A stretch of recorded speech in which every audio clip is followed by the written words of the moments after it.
Smoking and alcohol consumption are injurious to health. పొగ త్రాగడం మరియు మద్యం సేవించడం ఆరోగ్యానికి హానికరం.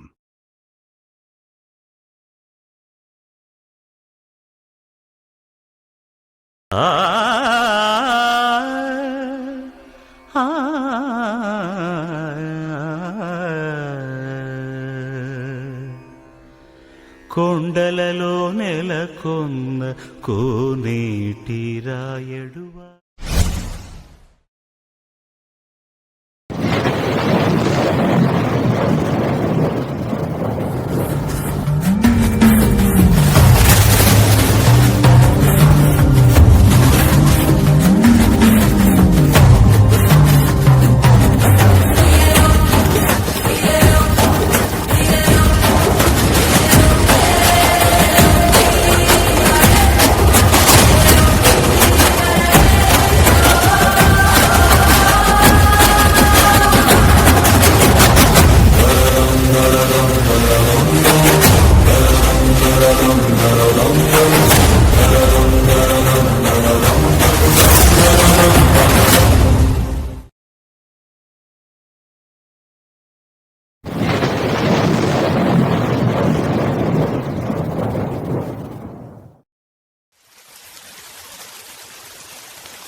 సార్ ఒకసారి న్యూస్ చూడండి.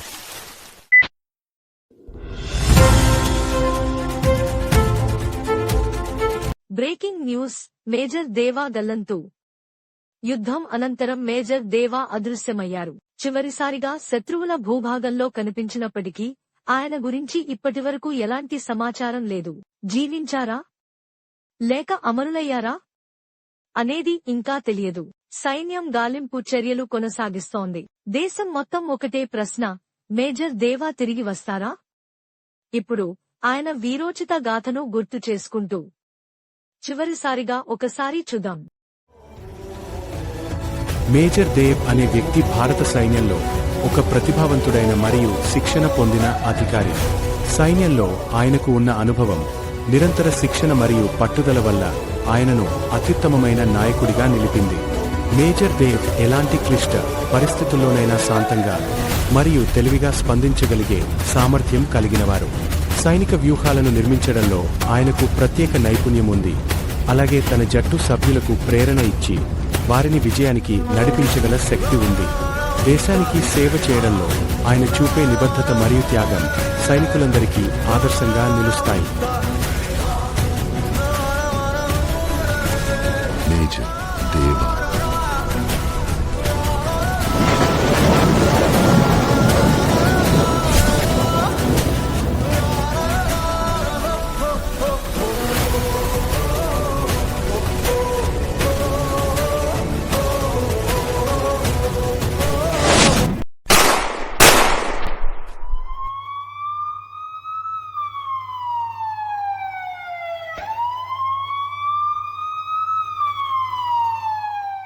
ఇప్పుడే అందిన తాజా సమాచారం. మూడవ ప్రపంచ యుద్ధంలో కనిపించకుండా పోయిన దేవా అలాగే దేవా భార్య దివ్యాన్ని ఎవరో వైజాగ్ సముద్ర తీరాన కాల్చి చంపారు. We are going to discuss about the ninth planet and also called the draft planet, Pluto. And now open your books and open page number 13. Okay children, your parents have been alright. Go home safely.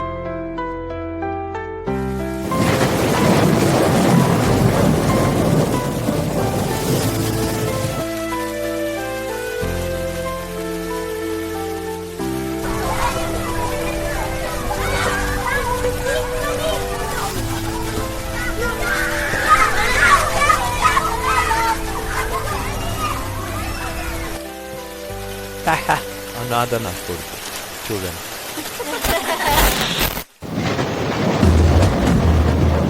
పరమేశ్వర, ఈ లోకం నుంచి నా కొడుకుని నువ్వే కాపాడాలి.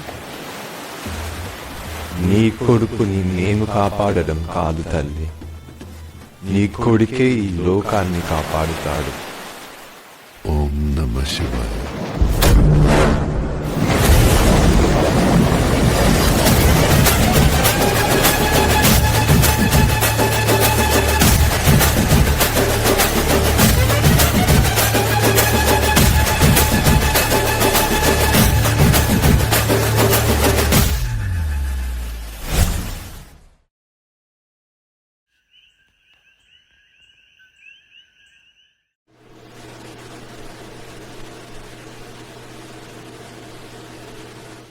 ఇదే SB-25 ప్రపంచంలోనే మొదటి పోర్టల్ ట్రావెలింగ్ మషిన్.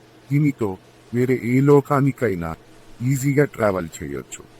కానీ అది రన్ కావాలంటే రెడ్ స్టోన్ కావాలి. 2000 అడుగుల ఎత్తులో ఉంది. దానిని తీసుకురావడానికి ఒక మౌంటైన్ క్లైంబర్ వెళ్ళాడు. ఇంకొన్ని రోజుల్లో రెడ్ స్టోన్ మన చేతికి వస్తున్న సమయంలో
వాడు బయటికొచ్చాడు.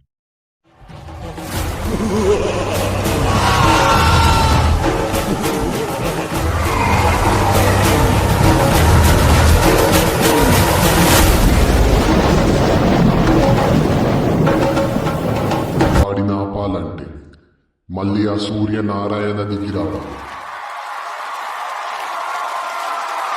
అది 2040 కార్ రేస్ ఛాంపియన్షిప్.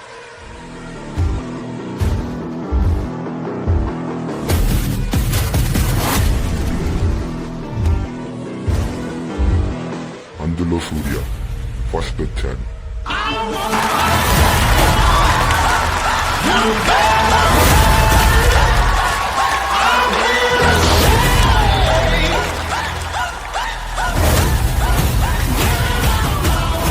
ఆ ఛాన్స్ తనకి ఊరికే రాలే.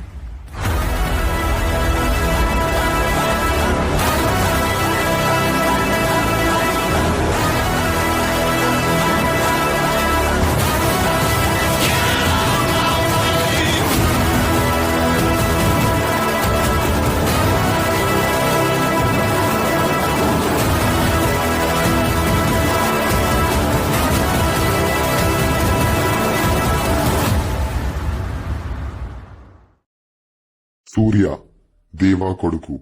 వాళ్ళ అమ్మా నాన్న చనిపోయాక స్కూలింగ్ పూర్తి చేసి రేసింగే తన ప్రొఫెషన్ గా ఎంచుకున్నాడు. తన దగ్గర రేసింగ్ స్కిల్స్ ఉన్నా స్పాన్సర్ చేయడానికి ఎవ్వరూ ముందుకు రాలేదు.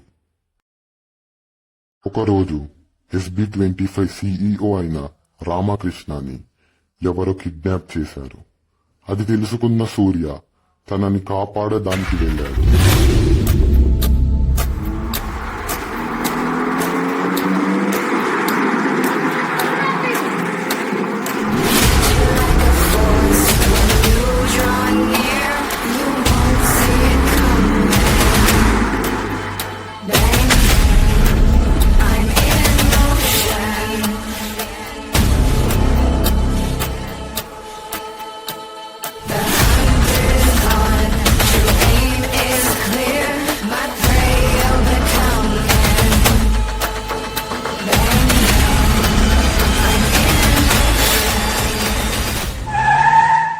తనని కాపాడాడు. ఆ తర్వాత రామకృష్ణ స్పాన్సర్ చేయడానికి ఒప్పుకున్నాడు. అందుకే సూర్య పార్టిసిపేట్ చేసి విజయం సాధించగలిగాడు. ఆ సంతోషంలో పార్టీ చేసుకొని ఇంటికి వచ్చే సమయంలో ఏం జరిగిందో చూడండి. ఇదంతా నా దివ్య దృష్టితో చూస్తున్నా. వాడు వచ్చేది నా దగ్గరికే.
అది 2001.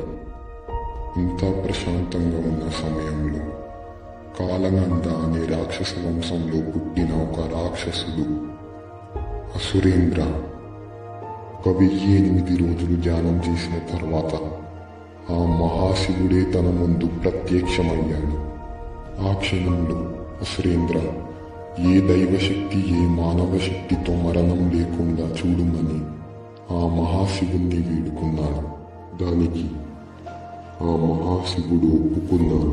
తన దగ్గర ఉన్న రాక్షస శక్తితో అనేక క్రూర మృగాలని తీసుకువచ్చి మానవులని చంపడం మొదలుపెట్టాడు. తను అతి క్రూరంగా ప్రవర్తించాడు. అందరూ భయంతో ఉన్న సమయంలో ఆ మహావిష్ణువు లంకా దీప అనే మణిని భూమిపైకి వదిలాడు. ఆ మణి ఎంతో వేగంతో భూమి పట్టకు దూసుకువచ్చింది.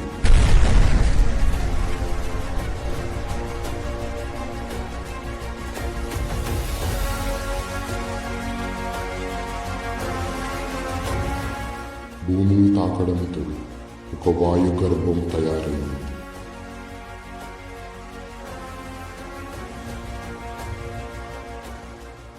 ఎవ్వరూ దాని వద్దకు వెళ్ళలేకపోయారు. కానీ భారతదేశం దగ్గరలో ఉన్న ఒక ద్వీపం, దాని పేరే రత్నద్వీపం.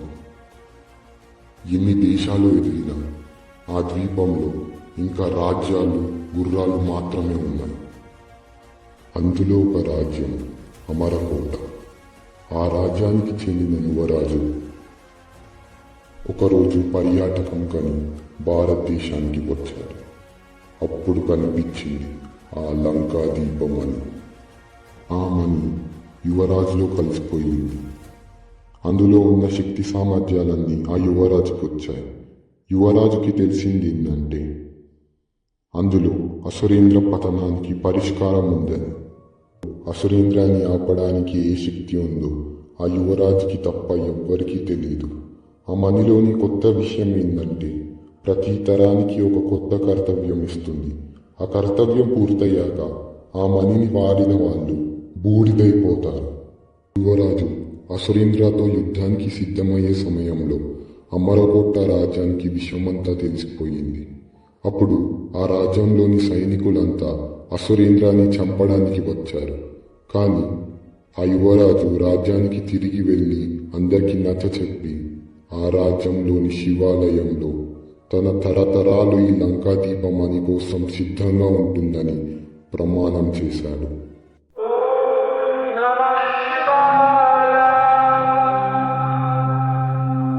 ఓం నమ శివాయ.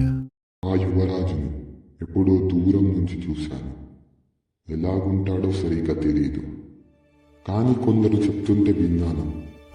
6 అడుగుల పొడుగు,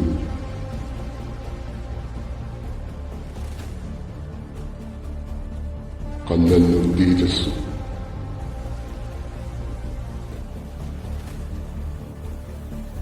కండల్లో బలం ఉంటుందని విన్నాను. అప్పుడు సరిగ్గా అర్థం కాలేదు. కానీ నిన్ను చూశాక ఇప్పుడు అర్థమయ్యింది. ఆ యువరాజు మీ తాత సూర్యనారాయణ.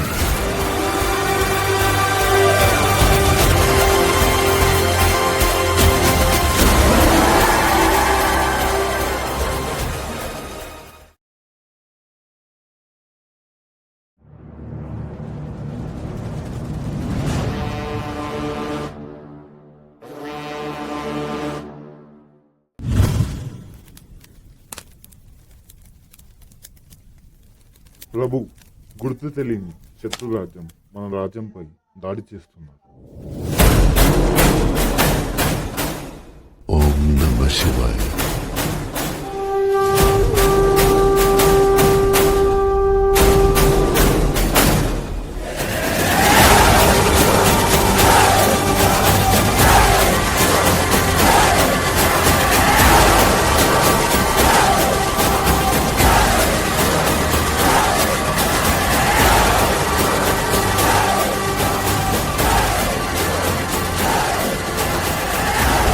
వాసన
చేసిన తర్వాత తను అలసిపోయాడు.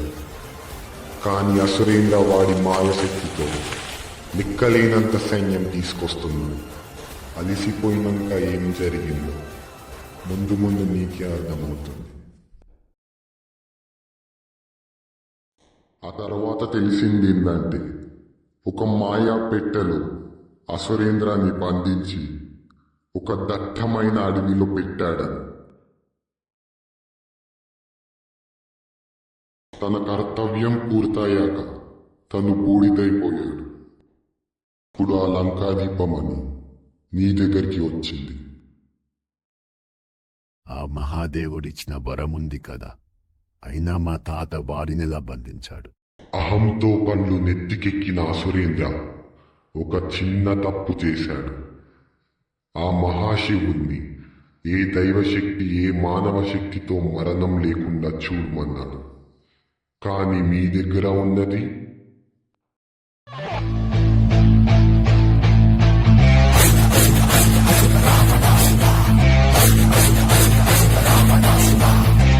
చిత్రహింసక మృత్యు ఘంటిక నృత్యకాల ఏకకాల పలు రకాల ధ్వంసక కథన రంగ కర్షక రామనగర కట్టడాల సకల జనాకర్షక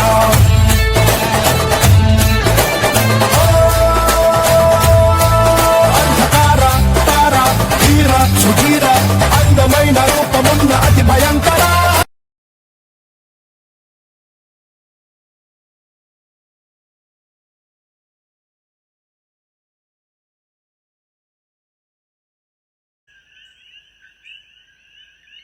అసురేంద్రకి 11 మంది కొడుకులు. వాళ్ళ చిత్రం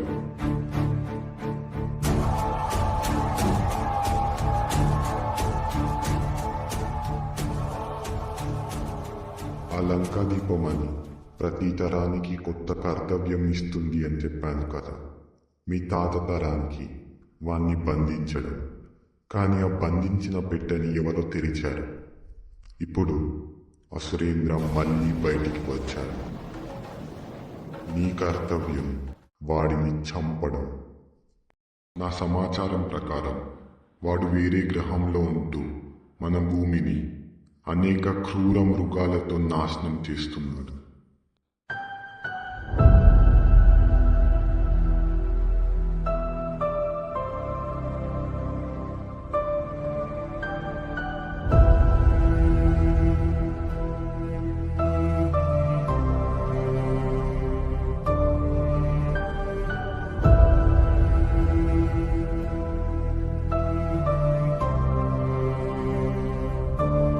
శత్రు సైన్యం చాలా పెద్దది. మరి మన దగ్గర ధర్మం మాత్రమే ఉంది. సత్యం కోసం పోరాడుతున్నామనే ధర్మం.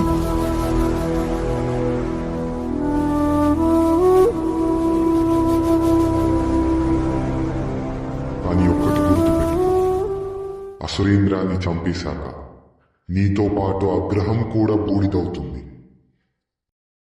వేరే గ్రహంలో ఉన్న అసురేంద్ర దగ్గరికి ఎలా వెళ్ళాలని ఆలోచిస్తున్న సమయంలో తనకి ఒకటి గుర్తుకు వచ్చింది. ఇదే SB-25 ప్రపంచంలోనే మొదటి పోర్టల్ ట్రావెలింగ్. దీనితో వేరే ఏ లోకానికైనా ఈజీగా ట్రావెల్ చేయొచ్చు. SB-25లో తన ప్రయాణం అసురేంద్ర వైపు సాగింది.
వారి కవచం పలగొట్టండ్రా.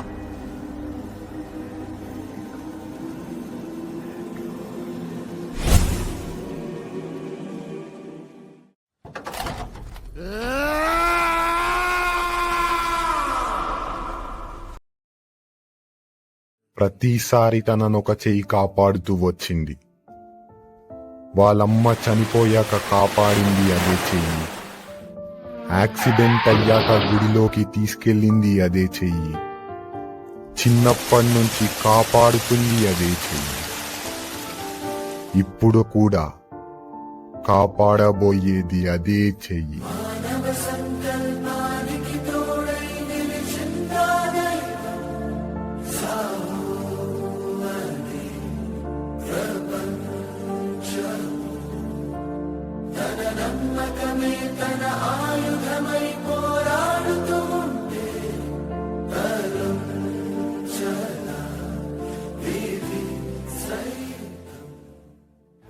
మీ అమ్మ నన్ను ఎప్పుడు ఏమీ అడగలేదు.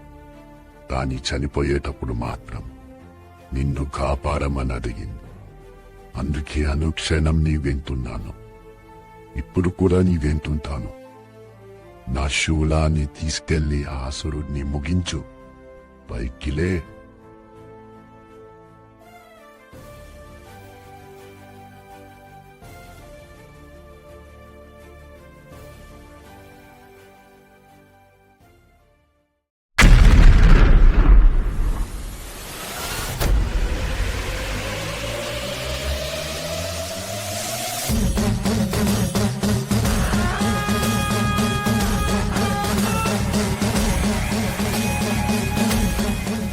వీడు మంది వచ్చాడా? ఈసారి బంధించడం కాదు, చంపేన్రా వాడిని.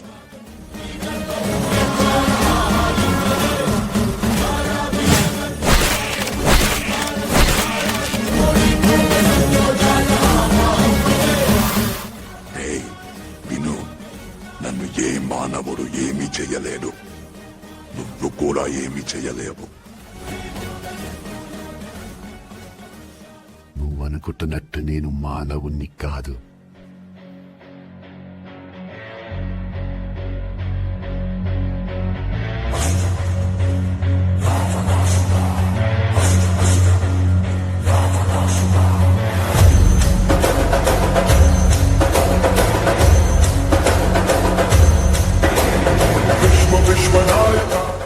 అలిసిపోయినాక ఏం జరిగిందో ముందు ముందు నీకే అర్థమవుతుంది.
ఇంకా తిరిగి రాలేదు. అప్పుడు గుర్తుకు వచ్చింది, ప్రతి తరానికి ఒక అవకాశం వస్తుంది. మొదటి తరం సూర్యనారాయణ, మూడవ తరం సూర్య, మరి రెండవ తరం